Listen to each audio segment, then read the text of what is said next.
What is up, my friends, and welcome back to the channel. My name is Roar, and today we're going to be talking about the Yeti Bat Attack strategy. We're going to be giving you guys an idea on how this strategy works, why it works so well, and more importantly, just what bases to utilize this strategy on. So guys, if you do like today's video, definitely hit that like button, hit that subscribe button, and let me know down in the comments below what you are thinking regarding the Yeti Bat. Now let's jump right into it. Alright fam, so here it is, the Yeti Bat Attack strategy, which comes in different forms or shapes or whatever, but for the most part it looks something like this. We have 4 healers to keep those 11 Yetis alive.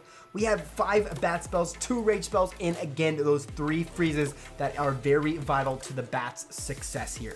Now, the question most people ask is, why are the bats back? And it's a very simple answer. I mean, what is the most common strategy in the game? And it happens to be the spammy, as some would say, Yeti attack strategy. Well, how do we defend against Yetis? What is the best way to do so is running those single infernal towers, which takes down Yetis so quickly.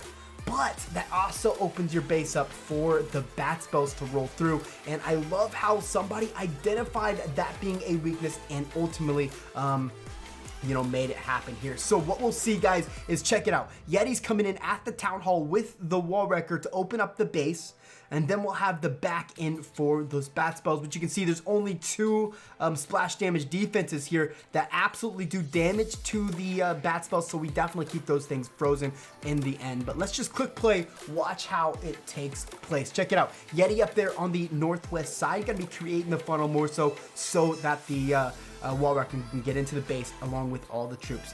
Another Yeti down here at the southwest side, guys, pushing our way through, using that Grand Warden to funnel its way through into the wall wrecker, right? So as the Yetis get a little beaten on, they drop their mites to take down those defenses. All stuff we know, right? We don't need to talk much about this portion. Dropping in the Ice Golem. Ice Golem's there to tank for the wall wrecker a bit, allowing the wall wrecker to get into that Giga Inferno compartment. Drops in the King, drops in all those Yetis as they move their way through the wall up towards that nasty Giga Inferno, which they'll smash so quickly, guys. It's not even funny. Rolling in towards that Giga Inferno, and boom, it's down, guys. I told you it would happen faster than you realize. Pushing our way through that very center, Yetis will just beat through that wall really quickly, ultimately letting the mites run through that Inferno tower, taking down all these splash damage defenses, all the stuff there at that northwest compartment there, and more so just pathing their way for the bats to roll right through. Bats are coming in at the south, dropping in that Royal Champion, which purpose is kind of to tank for the Wizard Tower, along with just taking down defenses in its path. Right now, we're dropping in another free spell on that scatter shot. Bat step up to it. We still have Yetis alive, which are tanking that last final Wizard Tower up there on the north. And guys, watch these bat spells just crush this base, along with so many Yetis still left in the composition. This attack strategy happens to be very, very strong. Now, the question is can this strategy be used with multi-Infernal Towers? Absolutely. As long as they're one of the only splash damage defenses on that side of the base, keeping it frozen, making sure those bats are able to work their way through towards it, absolutely crushes, man. Absolutely crushes. Bat spells are great tools to have in your toolbox as you identify a base and more so just learn how to beat it. Bat spells finish this one off. Nothing left in the comp. Let's move on to the second Yeti Bat Attack strategy.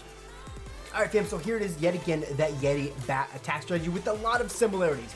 First similarity being that composition is exactly the same as the last one. We have the 5 bats, we have the 11 Yetis, 4 healers, all that normal stuff, right? Second one is, guys, look at this base. So this is gonna be where the Yetis come in at, right? They're gonna come in, take down, a scatter shot, the Eagle Artillery, the Giga Inferno. Cool. The back end here, very similar to the last base we saw get hit. 2 single Inferno Towers. We have 2 splash damage defenses, right? Which we have those 3 free spells for. But even to capitalize on those free spells even more, if we place a free spell in the very center of those 2 splash damage defenses, you can take them, you can freeze up both of those splash damage defenses. It's pretty incredible stuff, but let's just jump in and watch how it happens.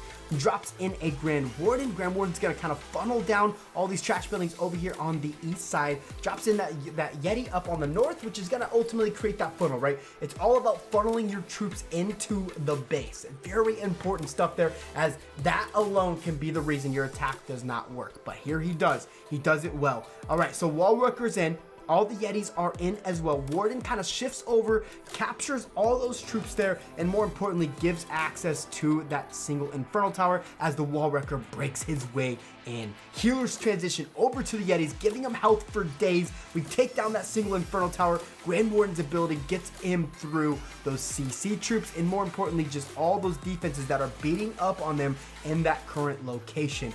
Now check out what's happening. Base is being cleared out. Wall Wrecker is pushing its way through, giving access to the Giga Infernal Tower, dropping in our RC over here on the east side of the base. Ultimate purpose there is just to take that splash damage defenses down, dropping in a rage as we work into those walls to push our way through, again giving us access so that we can help those bat spells push right through the base. Now Yetis are working through, picking up that single Infernal Tower. We have one more single Infernal Tower. We had that scatter shot doing so much work, dropping in the bats on the east side, picking up both of those Teslas, working their way up towards that scatter shot, and more importantly, just keeping everything frozen so that those bats can crush this base alone.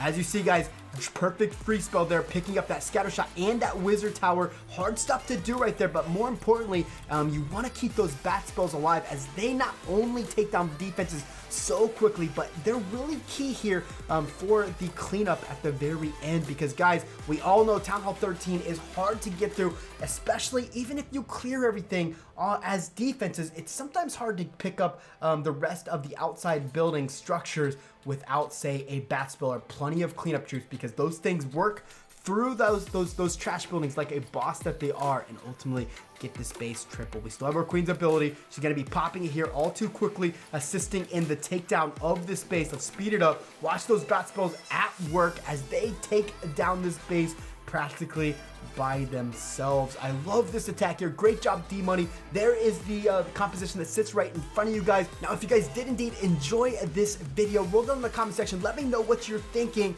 Roll out in the world, guys. Love yourselves. Love everyone around you. And as always, stay classy.